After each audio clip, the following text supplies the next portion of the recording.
Thank you. Thank you, everyone. It's great to be here tonight. How are we all doing? Now, let me introduce myself. I'm Oliver Grant, but you can call me Ollie. Yeah, I know, the military tends to give you those cool nicknames. They thought Ollie had a better ring than Private Grant. Can't blame them. You know, being a veteran and a stand-up comedian, people often ask me how I got into comedy. Well, I'll tell you, serving in the military is like getting a PhD in humor. Trust me, nothing prepares you for life's absurdities quite like dodging bullets and dealing with explosive personalities. I traded the battlefield for the stage, and now I'm armed with jokes instead of grenades. I've had my fair share of military mishaps, let me tell you.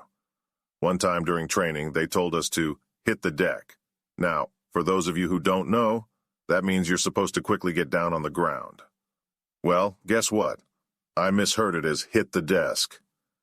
Let's just say my drill sergeant wasn't impressed when I went flying over a wooden table instead of taking cover. I guess they never specified which deck they were talking about. But, you know, it's not all chaos and misadventures in the military. It's also a place where you form lifelong bonds with your fellow soldiers. I had a buddy who used to sleepwalk during our deployments. I'm telling you, trying to have a conversation with someone who's fast asleep, walking in circles, and occasionally yelling out random military jargon is like being in a surreal comedy sketch. I just wish I had recorded some of those conversations. I could have made a fortune on YouTube. Transitioning to civilian life after the military is a journey in itself. You go from strict routines and constant structure to a world where choosing which socks to wear becomes a life-altering decision. I remember my first grocery shopping trip as a civilian. I stood in front of the cereal aisle for 30 minutes, completely overwhelmed by the sheer number of options. In the military, we had two choices: take it or leave it.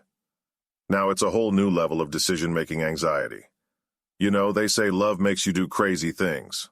Bruno Mars once sang, "I'd catch a grenade for you." Now that's a pretty intense commitment right there. I mean, I love my wife, but I draw the line at explosive situations. I'd catch a football maybe, but a grenade? Let's leave that to the professionals. But you know what? The sentiment behind those lyrics is powerful. It's about being willing to make sacrifices for the ones we love. And that's something I can relate to as a veteran. We're taught to be selfless, to put ourselves on the line for our fellow soldiers and our country. Speaking of love and sacrifice, The Weeknd has a song called "Die For You."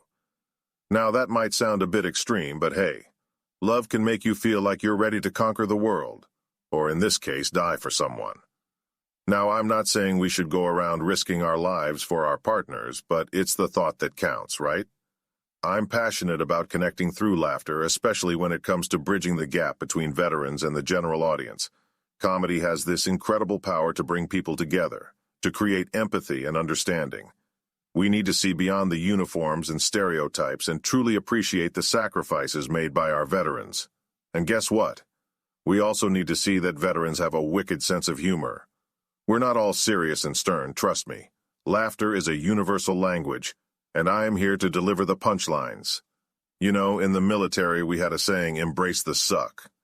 It's our way of saying, hey, life may be tough, but we're going to tackle it head on and find a way to laugh through it all. And that's exactly what I aim to do with my comedy. I want to remind everyone that even in the face of adversity, we can find joy, we can find resilience, and we can find the strength to soldier on. Thank you all for being an amazing audience tonight. Remember, life's battles may be tough, but with a little laughter and a lot of camaraderie, we can soldier on.